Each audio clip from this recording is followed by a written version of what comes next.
Just start singing.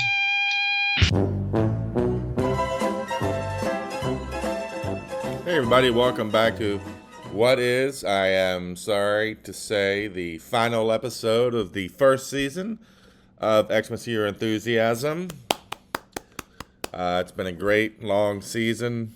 Many moons or months this first season. I've enjoyed it. I hope you have too. Don't cry too long. We'll be back with season 2 before you have time to miss us. Anyway, today we're going to be talking about the Bare Midriff. The Bare Midriff. The Bare Midriff. From season 7, episode 6. It debuted because for some reason I feel like I have to tell you people. October 25th, 2009. Of course, this is famously, or at least it was a big deal to me, that when you first saw Jerry Seinfeld and Larry David working together on the Seinfeld reunion, you felt like you were getting kind of behind the curtain, them working together in the office. So it's very exciting.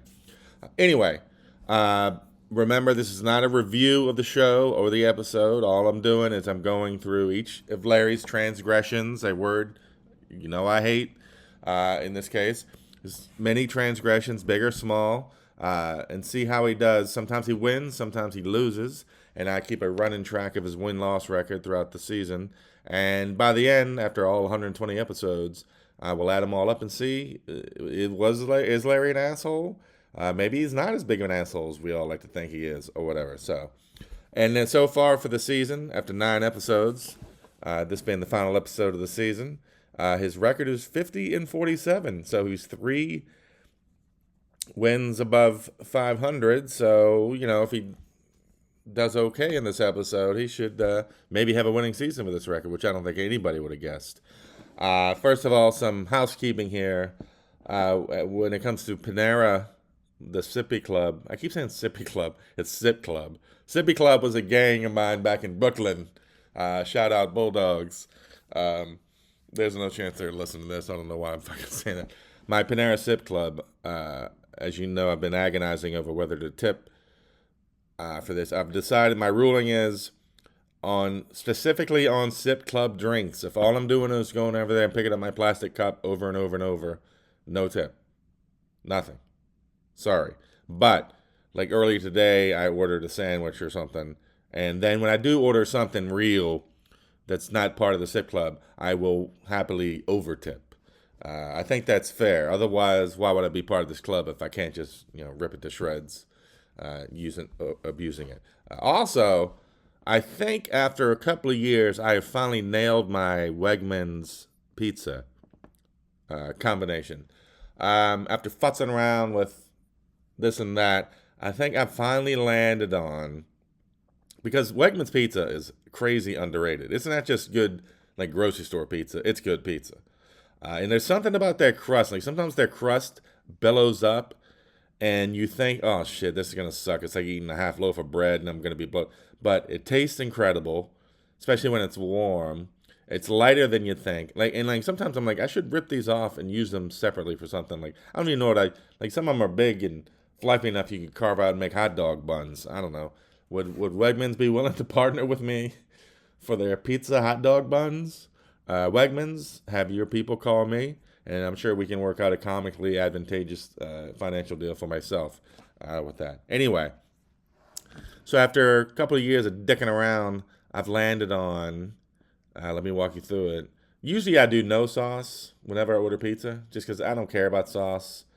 So none is ours, but this time I went with light sauce.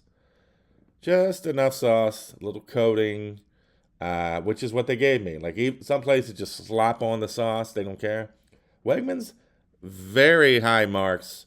When you say light sauce, they just give you a light, but just a little taste. Very well done.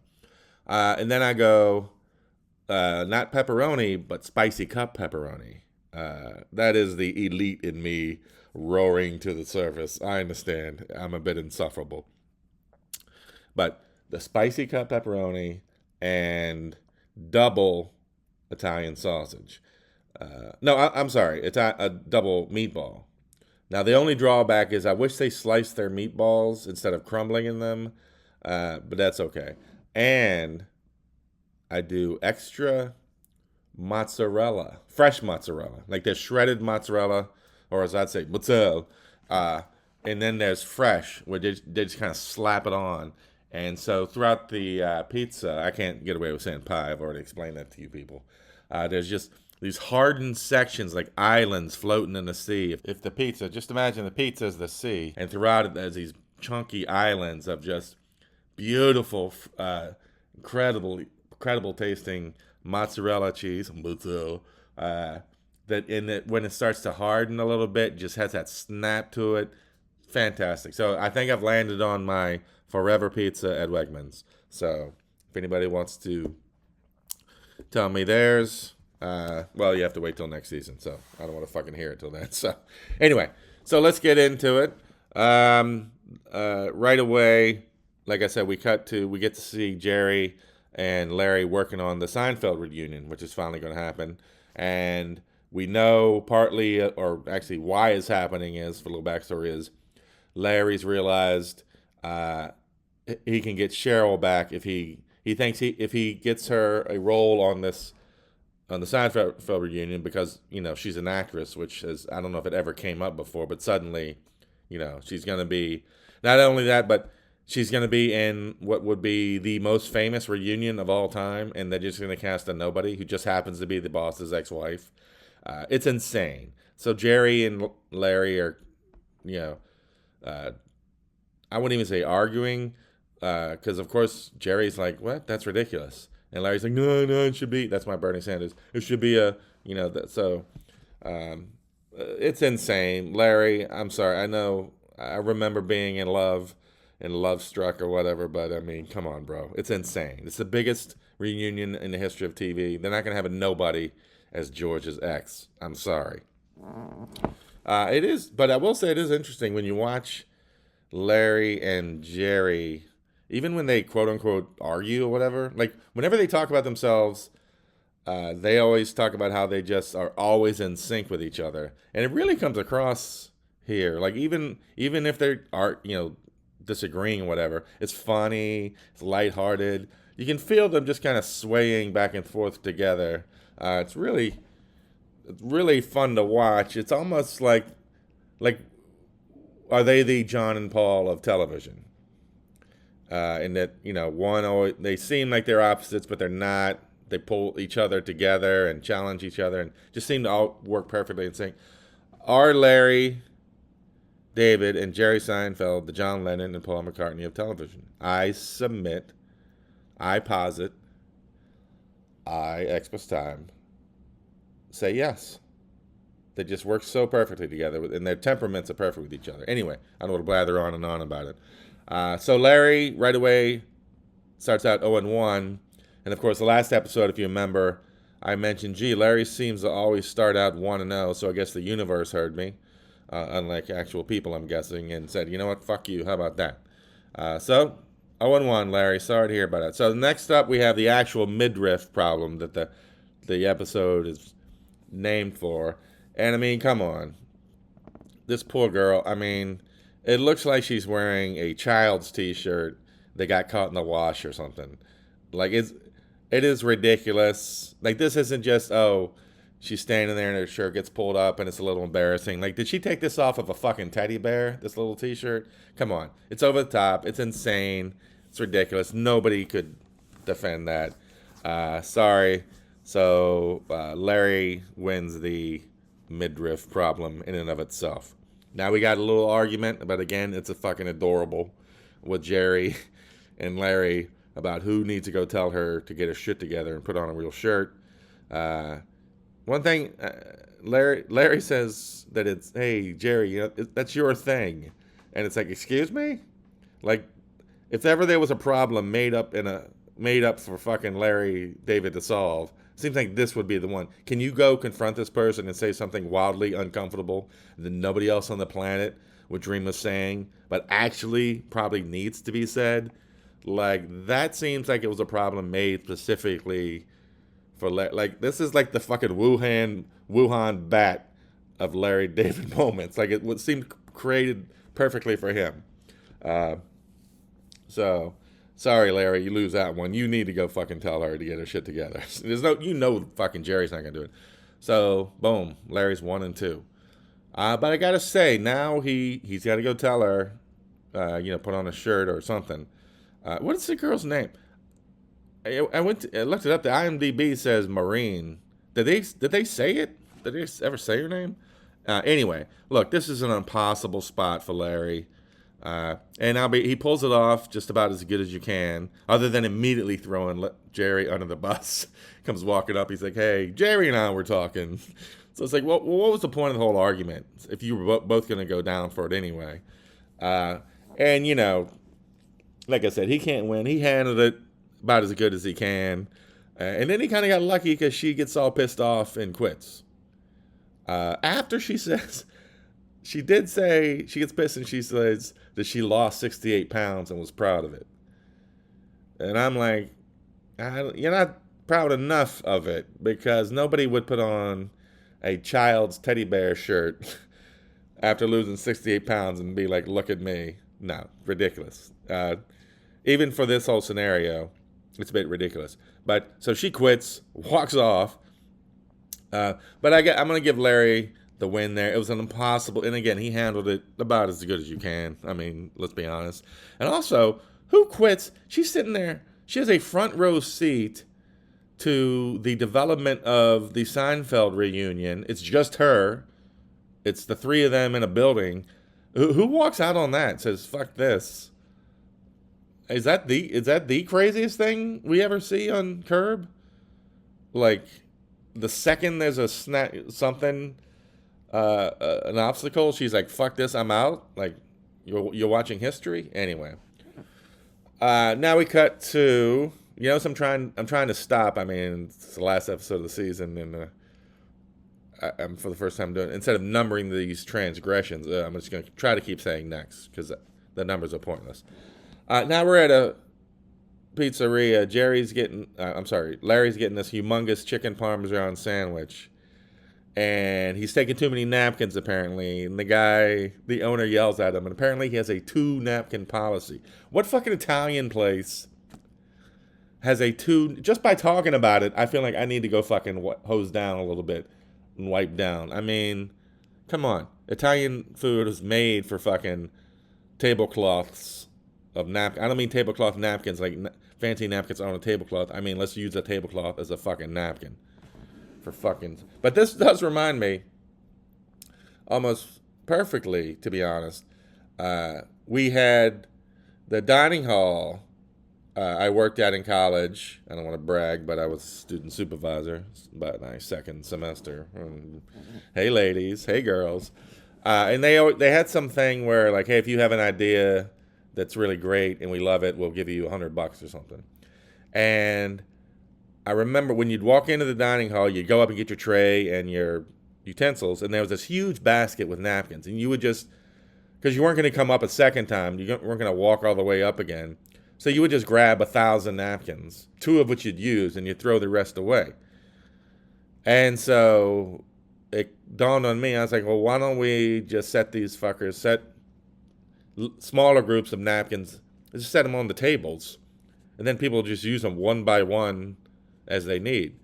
And I guess that blew the doors off these motherfuckers. I won $100, and that is in 19 money. So that's worth the equivalent of buying a rocket ship today. So anyway, I didn't mean to blather about my college glory days. So fuck this guy. Larry wins that. Now he's 3-2. Now we get this ridiculous scene where Jerry and Larry are sitting there for lunch. Richard Lewis shows up. They're supposed to eat lunch together, but Jerry and Larry can't, they argue about who should move over to give Richard room to sit down. I give Larry's wrong. He's the best friend. He's got to be the one to move. So he loses that one. So it's 3-3, which I actually wrote down wrong on my notes. So I'm going to fucking be adjusting that for the rest of the goddamn show. I don't know why these things always happen to me. Anyway. And then one of them says something about, you just want the prime primo seat or something.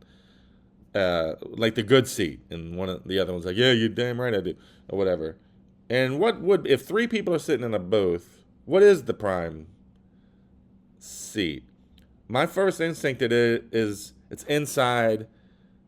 You're the two-person side on the inside, because then you kind of sit catty corner. You kind of sit 45-degree angle. With your left arm or one arm across the table and the other arm across the back of the booth, just kind of chilling. You kind of take it in, just like I always like the back seat of a car, because then you get that diagonal vantage perspective.